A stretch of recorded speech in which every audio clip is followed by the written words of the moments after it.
નમસ્કાર મિત્રો, વિડીયોમાં તમારું સ્વાગત છે। જી હા મિત્રો, અત્યારે હાલ મોટા અને મહત્વના સમાચાર સામે આવી રહ્યા છે। તો મિત્રો, સમાચારમાં વાત કરીએ તો ભારતમાલા રોડ પર કાર અને ટેલર વચ્ચે અકસ્માત સર્જાયો હતો। આ અકસ્માતમાં પાટણ જિલ્લાના 2 યુવકોના મોત થયા છે, જ્યારે 2 લોકો ગંભીર રીતે ઈજા થતા સારવાર અર્થે હોસ્પિટલ ખસેડવામાં આવ્યા છે। પાટણના 4 મિત્રો રણુજાથી પરત ફરતી વખતે ભારતમાલા રોડ પર બલોતરા નજીક કારને અકસ્માત નડ્યો હતો। ગોઝારા અકસ્માતમાં ભોગ બનેલા યુવાનો રાધનપુર અને સાતલપુર વિસ્તારના રહેવાસી છે।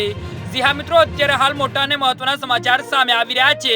રાજસ્થાનના બલોદરા નજીક કાર અને ટેલર વચ્ચે ગમખ્વાર અકસ્માત સર્જાયો હતો। આ અકસ્માતમાં 2 લોકોના ઘટના સ્થળે જ મોત થયા હતા, જ્યારે 2 લોકો ગંભીર રીતે ઘાયલ થતા સારવાર માટે હોસ્પિટલ ખસેડવામાં આવ્યા છે। અકસ્માતની જાણ થતા ઘટના સ્થળે લોકો એકઠા થઈ ગયા હતા। જી હા મિત્રો, અત્યારે હાલ મોટા સમાચાર સામે આવી રહ્યા છે। રણુજાથી દર્શન કરીને પરત ફરી રહેલા યુવકોની કાર ટેલર સાથે અથડાતા ગોઝારો અકસ્માત થયો હતો।